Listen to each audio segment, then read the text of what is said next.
Hello, in this video I'm going to walk through the process of exporting and converting a poster in order to print a fabric version of it using Spoonflower. In this PowerPoint window we have the poster open. You can use a variety of different tools to make the poster. Many people use PowerPoint. Microsoft Publisher is also a good tool for doing it. One of the things that's important to note that's going to make the whole process easier is that the poster is being designed in the actual target size. In this case, 48 inches by 36 inches.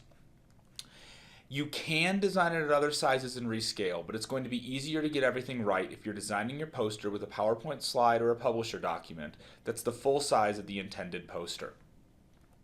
So we have this open, and the first step is we want to export it to a PDF. So I'm going to go and I'm going to export, and I'm going to create a PDF or XPS document.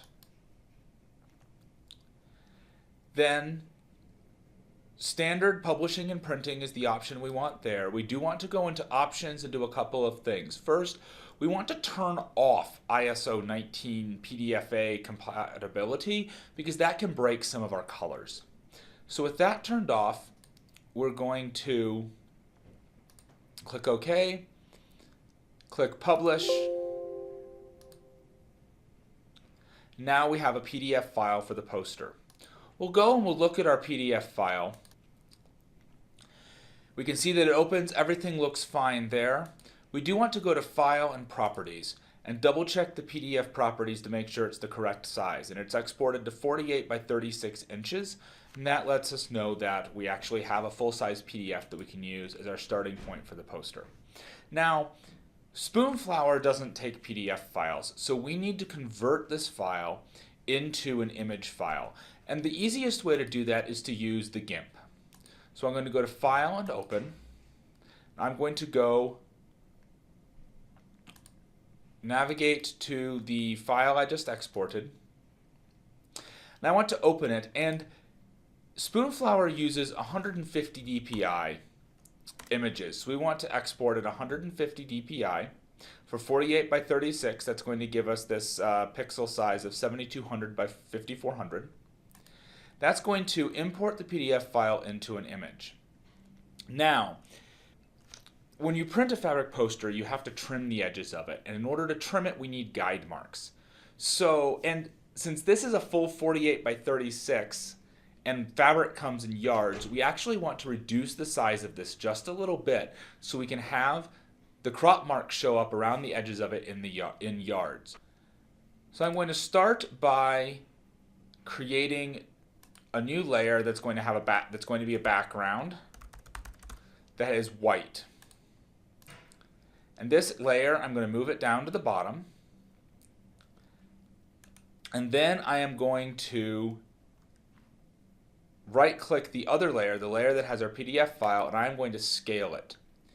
And it'll be easiest to scale it in inches, and I'm going to scale it so it's 35 inches high, which means it'll be a little under 47 inches wide. With that scaling, it's going to shrink it down just a little bit from the borders of the image. And now we have space to make our crop marks. I'm going to go and I'm going to add another layer and call it Crop Marks. And I'm going to fill it with the foreground color, which is currently black. Now, we don't want just this solid black border. What we want is a thin black rectangle. The way I'm going to do that is I am going to right-click on Crop Marks, and I am going to add a layer mask. And this is going to let us take out most of the black. So then I'm going to go to the Rectangle Select, just draw a rectangle anywhere, because I'm going to manually enter a size. And I want to start at 10 pixels and 10 pixels so that we have a 10 pixel border. Then the size is going to need to be based on our 10 pixels and on the full size of the image, 7200 by 5400. So it's going to be 7180 by 5380, and that's going to leave 10 pixels all the way around. Since we're currently editing the layer mask, I am now going to use the bucket fill option, and I'm going to fill with black, the foreground color, which is going to make this part of the image transparent.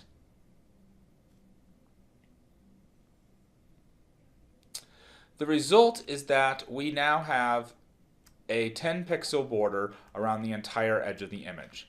So I'm going to save this whole image as a GIMP file so that we can re-export it as necessary. And then I am going to File, Export. And this is going to let us convert it into the PNG file that we will finally upload into Spoonflower. So I'll export as a PNG file. I'll accept the default options. And it is going to convert this whole image with the crop marks into a single large PNG file. If your image is not a full 48 by 36, then you don't need to do the rescaling. You can just create a black border a little bit of ways around it, and you can also create the crop marks in the PowerPoint presentation or the publisher file if you wish. So now I'm going to go and look at my image file and make sure that it looks reasonable. So 7200 by 5400 pixels, that's the right size. It's looking pretty good. Now comes the part of being able to print it. Spoonflower. There's a variety of services that you can use, but Spoonflower is a site that lets you print fabric with custom designs. And while it's designed for you making your own fabric to make things out of, it works just fine for making our posters. So I'm going to go to the Design tab, and I'm going to upload a new design. And I'm going to go Choose Files, and I'm going to pick the PNG file that we just exported. You'll see it notes here that 150 dpi is recommended. We kept things at 150 dpi the whole time. That's going to allow us to have a nice high quality poster at the end. With that done, I'm now going to upload. This process can take a little while. We now have our picture loaded in a fabric plan. There's a few things we need to do. First, we need to pick the fabric. And the one that I've used successfully is the Performance Knit. And we want to make sure we buy a full yard of it. And the yard is 56 inches wide. So we also want to center it. We don't want it tiled or anything. So we're going to center the design, and this is going to print it 56 inches wide, and 1 yard will give us 36 inches of height.